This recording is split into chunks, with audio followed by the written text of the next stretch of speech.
Hello friends, जैसा कि हम एक मोटिवेशन के साथ अपने स्टार्ट करते हैं वीडियो। एक मिनट में ज़िंदगी नहीं बदलती, एक मिनट में ज़िंदगी नहीं बदलती, लेकिन एक मिनट में सोच कर लिया हुआ जो फ़ैसला होता है वो पूरी ज़िंदगी को बदल देता है। साथियों, तो वो हमें फ़ैसला लेना है कि अपनी तकदीर, अपनी ज़िंदगी एकदम अलग ही चेंज हो जाए। साथियों, चलो आइए स्टार्ट करते हैं। तो साथियों, हम स्टार्ट करते हैं। जैसे कि अपना पहले बताया है कि आज हमारा टॉपिक रहेगा संविधान के प्रमुख भागों के बारे में। तो चलो साथियों, सबसे पहले क्वेश्चन आपको पूछते हैं कि संविधान के हमारे कितने भाग हैं। तो साथियों, सभी ने सोच लिया होगा इसका आंसर कितना रहेगा, 22 भाग। अगर अनुसूचियों की बात करें साथियों, एक थोड़ा सा अपन सोच लेते हैं कि संविधान पढ़ रहे हैं तो थोड़ा सा इसके बारे में नॉलेज होना चाहिए। अगर अनुसूचियों की बात करें तो संविधान में टोटल कितनी अनुसूचियां हैं, 395। भाग कितने हैं, 22 भाग। ठीक है साथियों, तो चलो साथियों स्टार्ट करते हैं इसके बारे में। जैसा कि साथियों, हम भाग फर्स्ट की पहले लेते हैं। भाग जो पहला भाग है वो किस प्रकार से है। भाग जो पहला है वो राज्य और संघ के बारे, क्षेत्र के बारे में बताता है। और अगर बात करें वर्तमान में कितने राज्य हैं तो 28 राज्य, और यूटी की बात करें कितने संघ शासित प्रदेश है तो वो है 8। साथियों, अगर अनुच्छेद की बात करें कि भाग फर्स्ट में कितने अनुच्छेद हैं तो भाग फर्स्ट में अनुच्छेद की अगर संख्या की बात करें तो 1 से लगाकर 4 भाग 1 में है। जैसे कि साथियों, अगर ये वीडियो आपको हेल्पफुल लगता है, आपको काफ़ी अच्छा लगता है तो इसे सब्सक्राइब करना ना भूलें तथा इसे लाइक ज़रूर करें। चलो साथियों, भाग सेकंड की बात करते हैं। भाग सेकंड के बारे में अगर चर्चा करें तो भाग जो सेकंड है वो एक नागरिकता के बारे में बताता है। जैसा कि अगर हम राज्य या यूटी में रहते हैं तो वहाँ पर नागरिक भी तो होंगे साथियों, तो हम भाग सेकंड को याद कर सकते हैं। भाग सेकंड में नागरिकता, क्योंकि जैसे अगर वहाँ रहेंगे तो हमें नागरिकता मिलनी चाहिए। क्या मिलेगी, सबसे पहले हमें वहाँ की क्या मिलेगी, नागरिकता। अगर नागरिकता मिलेगी साथियों, तो अगर हम इसके अनुच्छेद की बात करें तो इसका अनुच्छेद रहेगा 5 से 11 तक इसका अनुच्छेद रहेगा जो नागरिकता को दर्शाता है। तो क्वेश्चन एग्जाम में सीधा पुटअप होगा, भाग सेकंड में कितने अनुच्छेद हैं तो 5 से 11। नागरिकता जो होती है वो कितने अनुच्छेद के अंतर्गत आती है तो 3 क्वेश्चंस अलग होंगे और चौथा ऑप्शन रहेगा अनुच्छेद 5 से 11। तो अपना सटीक आंसर रहेगा 5 से 11। साथियों, तीसरा भाग है भाग थर्ड की अगर बात करें तो भाग थर्ड हमें दर्शाता है फंडामेंटल राइट्स के बारे में बताता है, मौलिक अधिकार के बारे में दर्शाता है कि हमारे मौलिक अधिकार। साथियों, काफ़ी क्वेश्चन एग्जाम में आया हुआ है कि मौलिक अधिकार कौन से भाग के अंतर्गत है, तो भाग 3 में हमारा मौलिक अधिकार है। और अगर आर्टिकल्स की बात करें तो 12 से 35 तक मौलिक अधिकार के बारे में दर्शाया गया है। नेक्स्ट है भाग 4। अगर भाग 4 की हम चर्चा करते हैं साथियों, काफ़ी अति इम्पोर्टेंट है, इसको स्टार लगा 3 स्टार लगा दिया साथियों, अर्थात ये अति इम्पोर्टेंट है। अगर भाग 4 की बात करें तो इस भाग 4 के अंतर्गत साथियों नीति निर्देशक तत्व की बताता है। राज्य नीति निर्देशक तत्व किस भाग में है तो भाग 4 के अंतर्गत आएंगे। और अगर आर्टिकल्स की साथियों बात करें तो इसका जो आर्टिकल्स रहेंगे साथियों 36 से 51 तक, और ये अति इम्पोर्टेंट है। इसके बारे में थोड़ा सा डिटेल से हम इसके बारे में चर्चा करते हैं साथियों। तो आइए हम चर्चा करते हैं इसके बारे में। सबसे पहला क्वेश्चन तो यही बनेगा कि राज्य नीति निर्देशक जो तत्व है किस देश से लिए गए हैं। तो अगर देश की पूछे तो जो राज्य नीति निर्देशक जो तत्व है किस देश से लिए गए हैं तो अपना आंसर रहेगा आयरलैंड। कहाँ से लिया गया है, आयरलैंड से लिया गया है, जिसको हम आयरिश भी कहते हैं साथियों। अनुच्छेद की बात करें तो इसका अनुच्छेद रहेंगे 36 से 51। काफ़ी एग्जाम में आया हुआ है कि राज्य नीति निर्देशक तत्व इसे डीपीएसपी भी कहते हैं, किस देश से लिया गया है तो इसका आंसर रहेगा आयरलैंड। साथियों, मुझे लगता है कि यह आई होप कि आपको समझ में आ गया होगा। चलो नेक्स्ट। जैसा कि भाग 4 में हमने पढ़ा था डीपीएसपी राज्य नीति निर्देशक तत्व, इसी प्रकार भाग 4A भी है। जो भाग 4A हमें दर्शाता है मौलिक अधिक कर्तव्य के बारे में दर्शाता है, फंडामेंटल ड्यूटीज़ के बारे में, जिसका अनुच्छेद की अगर बात चर्चा करें तो अनुच्छेद का जो जिक्र किया है वो 51A के अंतर्गत किया है। चलो साथियों, ये अति इम्पोर्टेंट है, इसके लिए थोड़ा सा इसके बारे में पढ़ते हैं। ये जो डीपीएसपी है इसके बाद में जो भाग 4A है जोड़ा गया है, मौलिक कर्तव्य जोड़ा गया है, और ये किस संविधान संशोधन के द्वारा जोड़े गए हैं, तो याद रखना 42वां संविधान संशोधन अमेंडमेंट के द्वारा, और ये सन था 1976 में जोड़े गए हैं। साथियों अति इम्पोर्टेंट क्वेश्चन है, इसलिए इसके बारे में मैंने बता दिया है। अगर पूछे मौलिक कर्तव्य का कौन सा भाग है, तो भाग 4A है। अनुच्छेद की बात करें, आर्टिकल्स की बात करें, तो 51A जो है मौलिक कर्तव्य को दर्शाता है, और अमेंडमेंट की बात करें तो 42वां जो अमेंडमेंट हुआ था 1976, इसके तहत इनको जोड़ा गया है। चलो साथियों, ये भी काफ़ी इम्पोर्टेंट है भाग 5, और ये जो भाग 5 है वह हमें संघ के बारे में दर्शाता है। साथियों आराम से ध्यान से पढ़ना, इसके बारे में मैं अच्छे से बताऊंगा। भाग जो 5 है वो संघ के बारे में, यूटी के बारे में सच बताता है। इसके अंदर जिक्र किया है। अगर आर्टिकल्स की बात करें तो 52 से 151 तक आर्टिकल्स इसके अंतर्गत आएंगे। तो साथियों चलो इसके बारे में चर्चा करते हैं किस प्रकार से बांटा गया है। तो चलो साथियों इसके बारे में चर्चा करते हैं 52 से 151 को किस प्रकार से बांटा गया है। तो साथियों सबसे जो पहला अध्याय है, फर्स्ट अध्याय में कार्यकारी शक्ति जो 52 से 78 के अंतर्गत आएगा। फिर है बात करते हैं अध्याय सेकंड में संसद, और इसके बारे में थोड़ा सा बता देता हूँ। संसद का अगर आर्टिकल पूछे तो 79, और थोड़ा सा इसके बारे में थोड़ा सा एक कभी एग्ज़ाम में ना हो और आ जाए तो एक याद रखना, ट्रिक से याद कर सकते हैं, सरला, और स से मतलब है संसद, और संसद का जो 79 है, और राज्यसभा का जो हो जाएगा 80 हो जाएगा, और लोकसभा का जो आर्टिकल्स है वो 81 हो जाएगा। इस प्रकार से ये समझने के लिए मैंने थोड़ा सा इसको बताया है कि कभी आ जाए तो हम याद कर सकते हैं कि संसद का 79, राज्यसभा का 80, और लोकसभा का जो होता है वो 81 होता है। इस प्रकार से सरला को याद कर सकते। और नेक्स्ट है अपना राष्ट्रपति की विधायी शक्तियाँ। साथियों इसकी अगर बात करें तो अनुच्छेद है 123, और इसके बारे में हम थोड़ा सा चर्चा करेंगे ही साथियों, क्योंकि ये काफ़ी इम्पोर्टेंट है। क्योंकि राष्ट्रपति जो अध्यादेश जारी करता है, अध्यादेश जो प्रेसिडेंट अध्यादेश जारी करेगा वो 123 के तहत करेगा, और अगर गवर्नर के बारे में बात करें तो वो 213 के तहत करेगा। इसको आसान तरीके से याद कर सकते हैं, जैसे 123 में जो एक आगे उसको बीच में लगा दो तो 213 बन जाता है, तो वो गवर्नर का अध्यादेश जारी हो जाता है। तो साथियों इस प्रकार से एक ट्रिक से भी हम तरीके से याद कर सकते हैं। और साथियों मैंने इसके बारे में इसलिए बताया है क्योंकि ये कुछ जो इम्पोर्टेंट है वो इसके बारे में मैं बता रहा हूँ, क्योंकि ये एग्ज़ाम में कई बार पुटअप होते हैं। नेक्स्ट है अध्याय 4 में केंद्रीय न्यायपालिका जो 124 से लगाकर 147 तक है। अध्याय 5 की बात करें तो भारत के नियंत्रण एवं महालेख परीक्षक जो है, जो अनुच्छेद 148 से 151 तक है, काफ़ी इम्पोर्टेंट है। इस भारत के नियंत्रण एवं महालेखा परीक्षक को इंग्लिश में बोला जाता है केग, समझ रहे साथियों। और केग का फुल फॉर्म अगर बात करें तो कंट्रोल ऑडिटर जनरल जिसको बोला जाता है। अगर वर्तमान में इसके अध्यक्ष की बात करें कि भारत के नियंत्रण एवं महालेखा परीक्षक कौन है, तो साथियों जैसा कि सभी ने सोच ही लिया होगा, इसका आंसर रहेगा जीसी मुर्मू। क्या है? जीसी मुर्मू, और इसकी फुल फॉर्म है क्या नाम है? गिरीश चंद्र मुर्मू जी। और ये गिरीश चंद्र जो मुर्मू जी है वो वर्तमान में क्या है अपने किया गए। नेक्स्ट अपना है भाग 6 जो अपने को दर्शाता है राज्य के बारे में। जैसा कि साथियों हमने अभी थोड़ी देर पहले 5 भाग में हमने यूटी का पढ़ा, तो अब जिक्र करेंगे भाग 6 में राज्य के बारे में साथियों।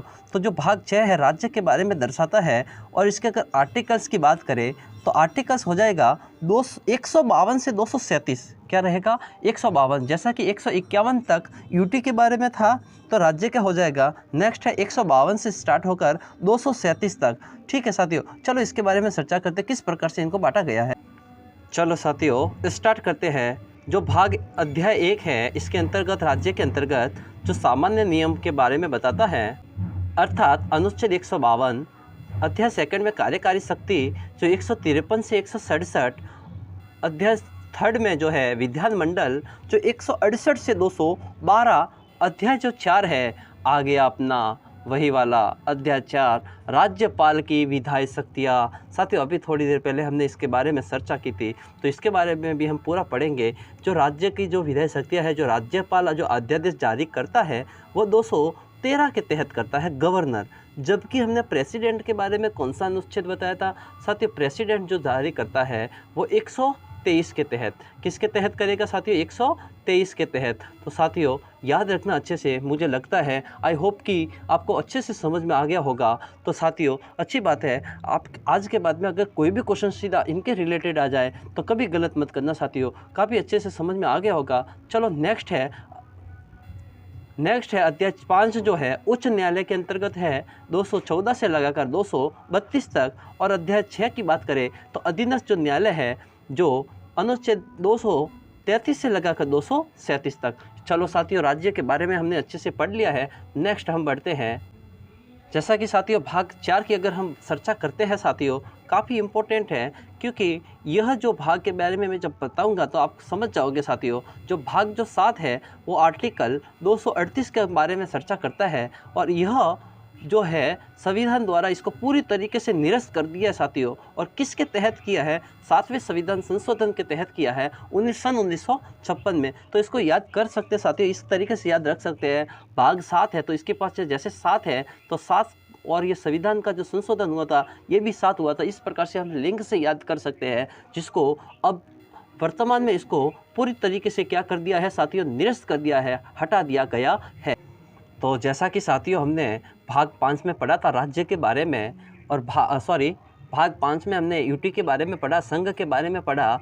भाग 6 में हमने राज्य के बारे में पढ़ा। 7 जो है पूरी तरीके से निरस्त कर दिया गया है। अब बात करते हैं साथियों भाग 8 की बात करेंगे, काफ़ी इम्पोर्टेंट है, हम अच्छे से याद कर सकते हैं। जैसे उसको 7वें को हटा दिया तो भाग 8 में क्या हुआ? और केंद्र शासित जो है, राज्य और केंद्र शासित दोनों के एक साथ में अनुच्छेद के बारे में इनमें चर्चा की गई है। राज्य और केंद्र शासित जो प्रदेश है यूटी जो है संघ, उनके बारे में चर्चा की गई है। तो चलो साथियों इसके बारे में चर्चा करते हैं।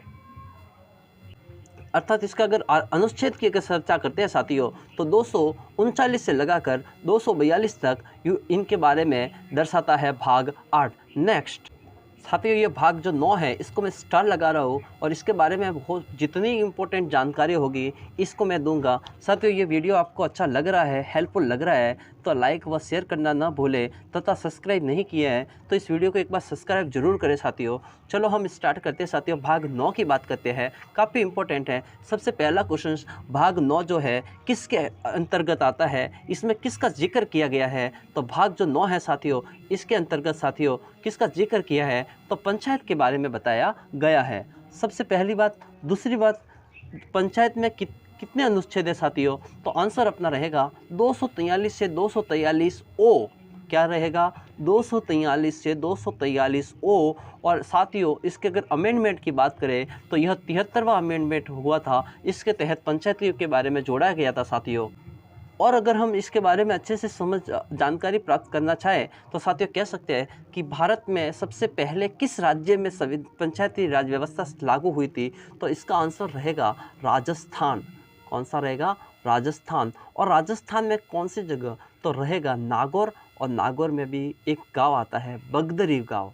कौन सा आता है? बगदरी गांव। जिले की पूछे तो नागौर, और गांव का पूछे तो साथियों इसका रहेगा बगदरी गांव में। बगदरी गांव में सबसे पहली पंचायत राज व्यवस्था लागू की थी। और अगर सन पूछे तो सन इसका रहेगा 2 अक्टूबर 1959। क्या रहेगा साथियों? चलो इसके बारे में चर्चा पूरी कर लेते हैं। क्या रहेगा? तो साथियों जो पंचायत राज व्यवस्था स्टार्ट हुई थी 2 अक्टूबर 1959 को नागौर में।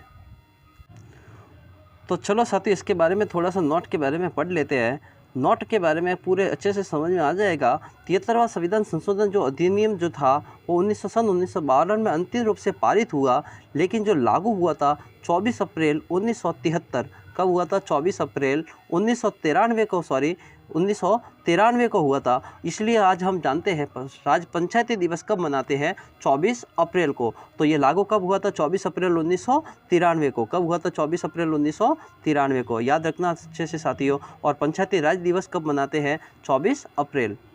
इसके अगर नेक्स्ट वाले की बात करें तो ये भी काफ़ी इंपॉर्टेंट है, चर्चा में कहीं। चलो साथियों इसके बारे में चर्चा करते हैं कि भाग 9A के अंतर्गत क्या आएगा साथियों? तो जो भाग जो 9A है उसके अंतर्गत सीधा आएगा नगर पालिका। सीधा आता है क्वेश्चन कि भाग 9A किससे रिलेटेड है, किससे संबंधित है? तो तीन ऑप्शंस अलग होंगे, चौथा ऑप्शंस अपने को नगर पालिका दिया जाएगा, जो अपना आंसर नगर पालिका रहेगा। और इसके आर्टिकल्स की बात करें तो आर्टिकल्स इसके अंतर्गत रहते हैं 243 पी से लगाकर 243 जेड जी तक। ठीक है साथियों, थोड़ा सा इसके बारे में बता देते हैं। अगर पंचायती राज व्यवस्था, पंचायती जो होती है, पंचायत समिति में अगर सब्जेक्ट की बात करें तो 29 होते हैं, जबकि नगर पालिका के अगर सब्जेक्ट की बात करें तो 18 रहते हैं। कितने रहते हैं? 18। ठीक है, थोड़ा सा इसके बारे में थोड़ी चर्चा कर लेते हैं। मैंने इसलिए इसके बारे में मैं बता देता हूँ। अगर पंचायत की अगर अनुसूची की बात करें कि पंचायत जो राज व्यवस्था है उसकी अनुसूची कौन सी है, तो 11वीं अनुसूची रहेगी। जबकि अगर नगर पालिका की अनुसूची पूछे तो 12वीं। समझ में आ गया? क्योंकि मैंने इसलिए यहाँ पर बताया ताकि दोनों एकदम कंफर्म हो जाए कि किस प्रकार से एक दोनों के लिंक से हम याद कर सकते हैं। ठीक है, और ये नगर पालिका का जो अमेंडमेंट की बात करें तो वो हुआ था 74वां संविधान संशोधन के तहत। कब हुआ था? 74वां संविधान संशोधन। और ये 74वां संविधान संशोधन अधिनियम कब लागू हुआ था? 1992 में। जैसा कि साथियों, आई होप कि आपको अच्छे से समझ में आ गया होगा।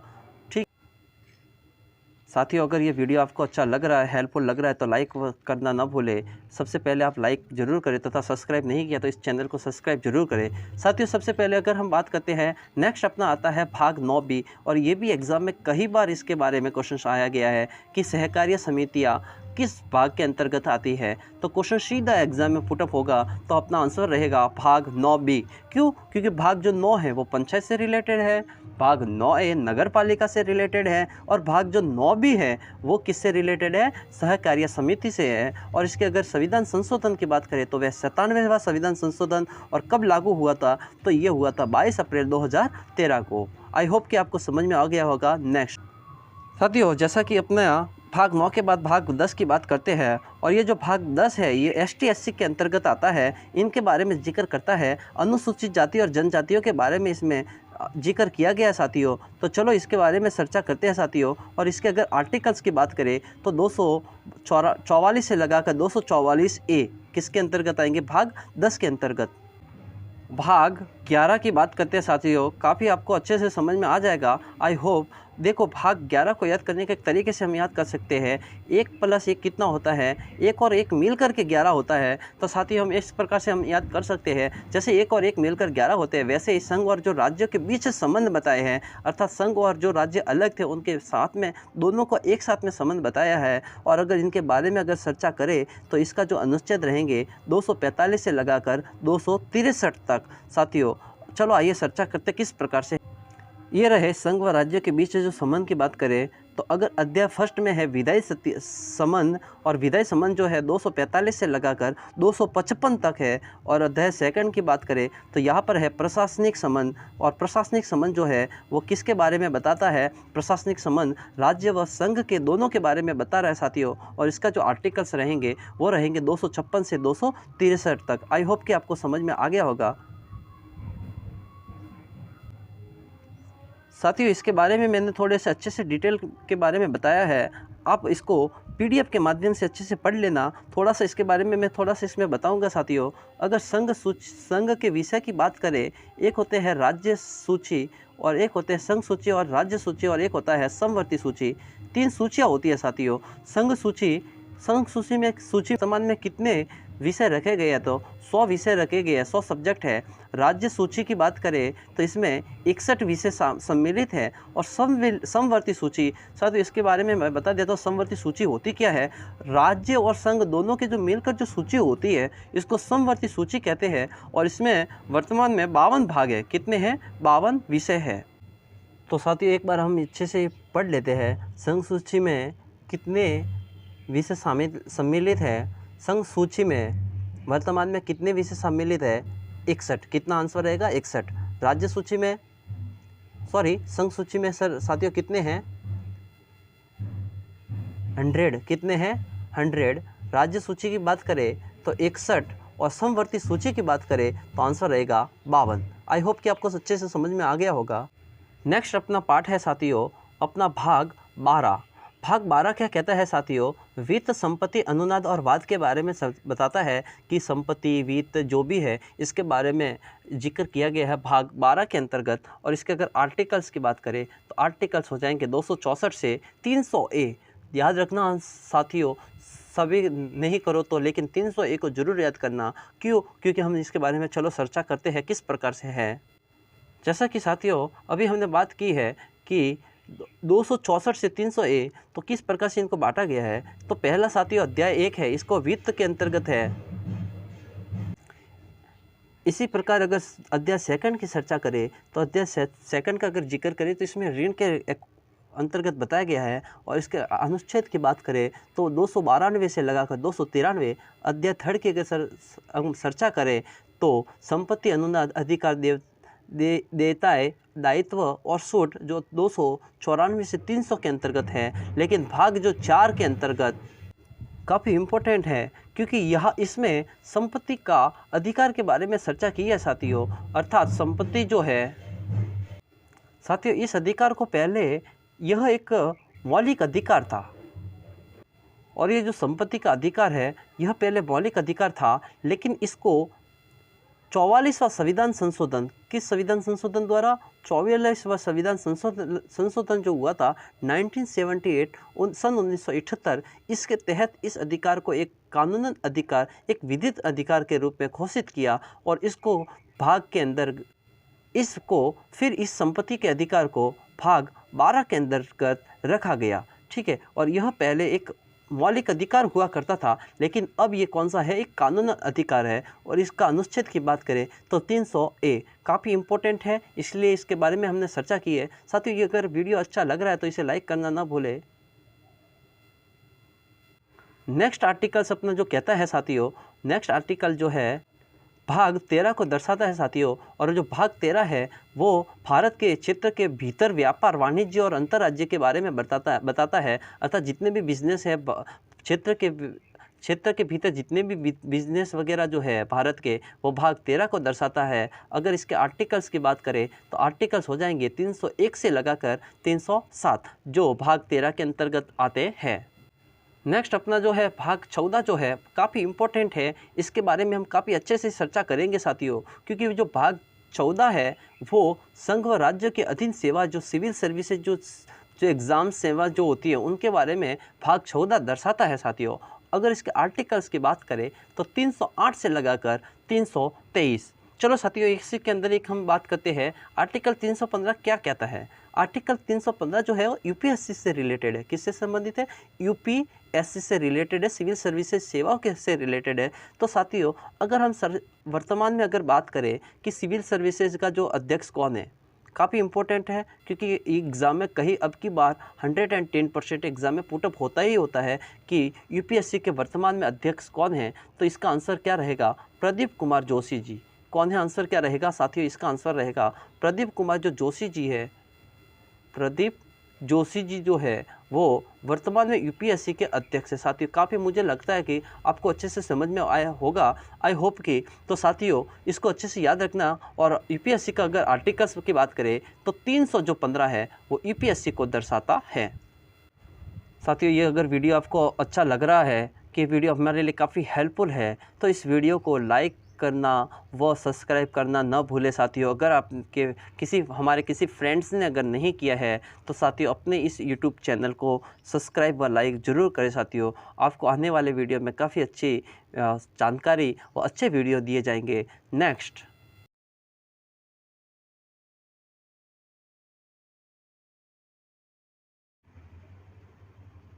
जैसा कि नेक्स्ट पार्ट अपना संविधान का जो है भाग 14A, कौन सा है? भाग 14A। और इसके अंतर्गत अपने को न्यायाधिकरण के बारे में बताया है, अर्थात ट्रिब्यूनल के बारे में बताया गया। और अगर हम इसके अनुच्छेद की चर्चा करें तो इसके अंतर्गत जो अनुच्छेद होंगे 323 से A से लगाकर 323B तक भाग 14 में, तो इतना विशेष नहीं है साथियों। नेक्स्ट साथियों, ये काफ़ी महत्वपूर्ण है और इसके रिलेटेड जितने भी क्वेश्चंस होंगे इसमें बताया जाएगा। साथियों, ये वीडियो आपको अच्छा लग रहा है तो लाइक व सब्सक्राइब करना न भूले तथा कमेंट बॉक्स में कमेंट जरूर करना कि ये वीडियो आपको कैसा लगा। तो भाग अगर 15 की बात करें तो भाग 15 जो है वो चुनाव से रिलेटेड है। किससे संबंधित है? चुनाव से संबंधित है। जैसा कि साथियों ये वर्तमान में काफ़ी सीजन पर चल रहे हैं, चुनाव हो रहे हैं, तो यह भाग जहाँ पे भी कोई भी कंपटीशन एग्ज़ाम होगा यह काफ़ी अति महत्वपूर्ण क्वेश्चन रहेगा।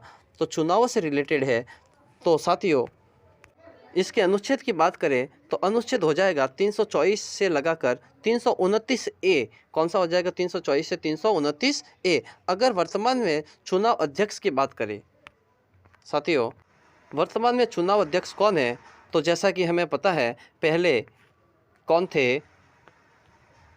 सुनील अरोड़ा। कौन थे? सुनील अरोड़ा। और याद रखना है, सुनील अरोड़ा जी थे, उनका पहला अक्षर क्या आता है? सु। तो उनका भी पहला अक्षर सु ही आएगा, सुशील चंद्रा। कौन सा हो जाएगा? सुशील चंद्रा। इस प्रकार से हम याद कर सकते हैं। तो वो कौन है? वर्तमान में चुनाव आयुक्त है।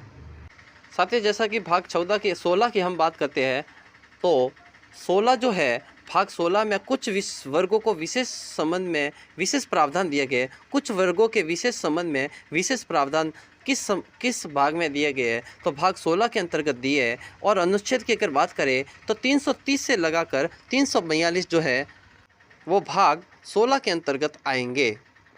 नेक्स्ट है भाग 17।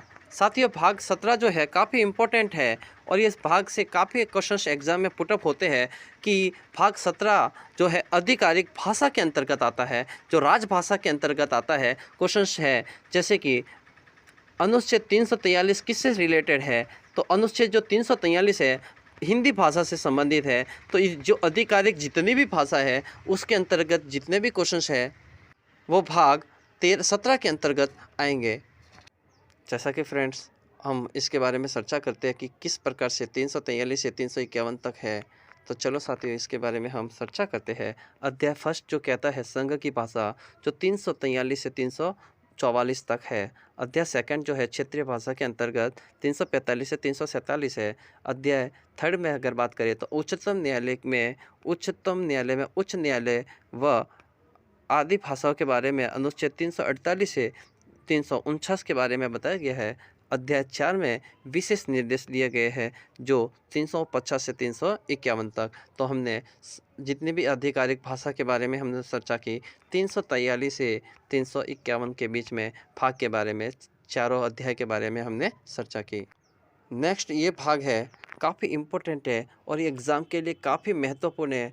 3 स्टार लगा रहा हूँ साथियों, काफ़ी महत्वपूर्ण है। अगर ये वीडियो आपको अच्छा लग रहा है, हेल्पफुल लग रहा है, तो सब्सक्राइब व लाइक करना ना भूलें साथियों। अभी का अभी पहले सब्सक्राइब करके इसको और बेल आइकन जरूर दबाएं साथियों। चलो नेक्स्ट है अपना भाग है, भाग 18 क्या कहता है और ये काफ़ी महत्वपूर्ण है। आपातकाल के जितने भी प्रावधान हैं साथियों, यह भाग 18 के अंतर्गत आते हैं। और अगर इसके अनुच्छेद की बात करें तो अनुच्छेद 352 से लगाकर 360 जो है, जो अनुच्छेद 352 से 360 जो है वो आपातकाल से रिलेटेड है। चलो साथियों, इसके बारे में हम चर्चा करते हैं। जैसा कि फ्रेंड्स, पहला जो आर्टिकल है 352 जो है, ये हमें राष्ट्रीय आपातकाल के बारे में बताता है।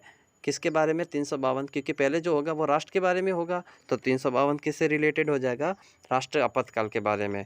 नेक्स्ट है आर्टिकल 356 जो है, 356 में राज्य आपातकालीन है। जैसे कि अगर कोई सत्ता टूट चुकी है, समझ रहे हो, वहाँ पे कोई भी ऊपर नीचे हो रहा है, वहाँ पर गवर्नर नहीं है, तो वहाँ पर राष्ट्रपति शासन लगेगा। और उस राज्य में जो राष्ट्र शासन किसका कहलाएगा? राष्ट्रपति शासन लग जाएगा, तो वो राज्य आपातकाल हो जाएगा। तो क्या हो जाएगा? आर्टिकल 356 के तहत राज्य में आपातकाल। नेक्स्ट है आर्टिकल अनुच्छेद जो है 300 आर्टिकल अर्थात अनुच्छेद 360 में क्या कहता है? देश में वित्तीय आपातकाल। कौन सा है? देश में वित्त जो आपातकाल है वो 360 के अंतर्गत। तो चलो साथी एक बार इसको रिवाइज करते हैं। 352 है राष्ट्र में आपातकाल, 356 जो है राज्य में आपातकाल, और 360 है जो वित्तीय आपातकाल, जो भारत में एक बार भी वित्तीय आपातकाल अभी तक नहीं लगा। नेक्स्ट है संविधान भाग 19। कौन सा है? भाग 19। और अगर आर्टिकल्स की बात करें तो 361 से 367 तक जो अनुच्छेद है वो भाग 19 के अंतर्गत आएंगे। और इसमें जो है विशेष अधिकार राज्यपाल और राष्ट्रपति को विशेष अधिकार दिए गए हैं। जैसा कि साथियों, इस पर राष्ट्रपति व राज्यपाल का जब तक इस पर पद है तब तक इस पर कोई भी मुकदमा नहीं चलाया जाएगा। साथियों, इसके अंदर विशेष प्रावधान इन राज्यपाल व राष्ट्रपति को दी गई है। जैसा कि साथियों काफ़ी इम्पोर्टेंट है भाग 20, अति इम्पोर्टेंट है। 3 स्टार में लगा रहा हूँ साथियों, इसका मतलब काफ़ी इंपॉर्टेंट है। अगर भाग 20 की बात करें तो यह संविधान संशोधन को दर्शाता है। किसको दर्शाता है? संविधान संशोधन को भाग 20 दर्शाता है। और इसके अगर अनुच्छेद की बात करें तो अनुच्छेद है 368। कौन सा है अनुच्छेद 368? संविधान संशोधन की बात करें तो क्वेश्चन सीधा पुटअप होता है कि संविधान जो संशोधन है कौन से भाग में होता है, तो भाग 20 के अंतर्गत संविधान संशोधन होता है। और अगर अनुच्छेद की बात करें तो 368 में संविधान संशोधन किया जाता है। साथियों, अगर ये वीडियो आपको अच्छा लग रहा है तो इसे सब्सक्राइब व लाइक करना ना भूलें। साथियों, इसके अगर नेक्स्ट हमने भाग के बारे में चर्चा करते हैं तो भाग 21 अपने को क्या कहता है साथियों? इसके अंतर्गत अस्थायी जो संक्रमणकालीन जो है विशेष उपबंध दिए गए हैं। अनुच्छेद की अगर बात करें तो 369 से लगाकर 392 जो है वो इसके अंतर्गत आता है, जो इतना इम्पोर्टेंट नहीं है साथियों। नेक्स्ट, संविधान के भागों का जो अंतिम अगर बात करें तो अंतिम भाग जो है भाग 22 जो है वो अंतिम है। और इसके अंतर्गत जो है संविधान का जो संक्षिप्त जो नाम है, प्रारंभ है रद्द किए जाने की, जैसे कि मध्य प्रदेश है तो मध्य प्रदेश को हमने लिखा MP, ठीक है। इस प्रकार से एक संक्षिप्त में नाम दिया। राजस्थान है तो RJ, गुजरात है तो GJ। इस प्रकार से जो हम नाम देते हैं तो वो जो संक्षिप्त में नाम दिया जाता है वो किसके अंतर्गत दिया जाता है? भाग 22 के अंतर्गत। आई होप कि साथियों यह वीडियो आपको काफ़ी अच्छा लग रहा होगा। चलो इसके बारे में हम जितने भी क्वेश्चंस बन सकते हैं और जितने भी गत एग्ज़ाम में आए हुए क्वेश्चंस है तो उनके बारे में हम चर्चा करते हैं। साथियों, अगर ये वीडियो आपने अच्छे से सुना है, ध्यान से देखा है तो आपको क्वेश्चंस आराम से कर सकते हो, काफ़ी सरल लगेंगे। पहला क्वेश्चन है, अनुच्छेद 368 का संबंध किससे संबंधित है? पहला जो क्वेश्चन है, अनुच्छेद जो 368 है का संबंध किससे है? ए है संविधान संशोधन, बी है उच्चतम न्यायालय, सी है केंद्रीय राज्य संबंध, या डी है इनमें से कोई नहीं। जैसा कि साथियों सबने सोच ही लिया होगा कि जो 368 है हमने बताया था भाग 20, और ये किससे संबंधित है? संविधान संशोधन से संबंधित है। तो साथियों इसका आंसर क्या रहेगा? आंसर 1 क्या रहेगा? आंसर। नेक्स्ट क्वेश्चन है, भारतीय संविधान के किस भाग में नगर पालिकाओं का जिक्र किया गया है? किस में संबंधित प्रावधान है? ए है भाग 4 क में, बी है भाग 9 क में, सी है भाग 14 क में, या डी है भाग 22 में। तो साथियों सभी ने जैसा कि सोच ही लिया होगा, इसका आंसर रहेगा भाग 9 क। आंसर क्या रहेगा? बी। क्या रहेगा आंसर इसका? क्या रहेगा? बी। क्योंकि हमने जैसे चर्चा की थी कि भाग जो 9 है किससे संबंधित है? पंचायत। किससे संबंधित है? पंचायत से संबंधित है। भाग 9 क या बी ए जो है वो नगर पालिका से है, और भाग 9 बी सहकारी संबंधित है। सहकारी जो समिति है उससे संबंधित है। हमने पहले चर्चा की थी भाग 4 का किससे संबंधित है? फंडामेंटल ड्यूटीज, मौलिक कर्तव्य से संबंधित है। किससे संबंधित? मौलिक कर्तव्य से। चलो, और भाग 14 की बात करें तो यह किससे संबंधित है? ट्रिब्यूनल जो प्राधिकरण से संबंधित है। और भाग जैसा कि 22 में अभी हमने पढ़ा, जैसा कि जो नाम वगैरह होते हैं उनको संक्षेप में वगैरह करना वगैरह किससे संबंधित है? भाग 22 के अंतर्गत। नेक्स्ट क्वेश्चन अपने को कहता है कि संविधान के किस भाग में नीति निर्देशक तत्वों का उल्लेख किया गया है? 3 भाग में, भाग 4 में, भाग 2 में, या भाग 9 में? तो साथियों सभी ने सोच ही लिया होगा, सभी को इसका आंसर मुंह पर आ रहा होगा, क्योंकि हमने अच्छे से इसको वीडियो में हमने पढ़ा है। जो ए है भाग 3 है, तो भाग 3 को हमने क्या पढ़ा था? मौलिक अधिकार। क्या पढ़ा था हमने? मौलिक अधिकार मतलब फंडामेंटल राइट्स, ठीक है। भाग 2 की बात करें तो भाग 2 किससे था? नागरिकता। किससे संबंधित था? नागरिकता, जिसका आर्टिकल्स हमने पढ़ा था 5 से 11। भाग 9 की जो हमने अभी चर्चा की थी किसके बारे में? पंचायत समिति। तो कौन सा आंसर अपना सही सटीक रहेगा? आंसर नंबर बी, जो चतुर्थ भाग। कौन सा भाग रहेगा? तो चौथा भाग। जैसा कि हमने थोड़ी देर पहले ही पढ़ा था कि कहाँ से लिया गया नीति निर्देशक तत्व भाग, कहाँ से लिया गया है? तो यह लिया गया आयरलैंड। कहाँ से लिया है? आयरलैंड, या इसको बोलते हैं आयरिश। जैसे कि साथियों नेक्स्ट क्वेश्चन है अपना कि संविधान के किस भाग में नागरिकता का उल्लेख है? ए है भाग 1, भाग 2, भाग 3 या भाग 4। तो जैसा कि साथियों अभी हमने चर्चा की थी कि भाग 2 में नागरिकता का प्रावधान है, तो आंसर इसका क्या रहेगा? भाग 2 अर्थात बी। आज के इस सेशन का अंतिम प्रश्न काफ़ी है, भारतीय संविधान को कितने भागों में विभाजित किया गया है? 16 भागों में, 22 भागों में, 24 भागों में या 25 भागों में? तो साथियों अगर आपने इस वीडियो को अच्छे से आगे पढ़ा है तो इसका आंसर आपने अच्छे से अपने मुंह पर आ गया होगा, अर्थात आपने मन ही मन सोच ही लिया होगा इसका आंसर क्या रहेगा? 22 भाग। कितने भाग है? 22 भाग, अर्थात आंसर क्या रहेगा इसका आंसर? सॉरी, डी की जगह क्या हो जाएगा? बी। कौन सा रहेगा? बी, अर्थात 22 भाग।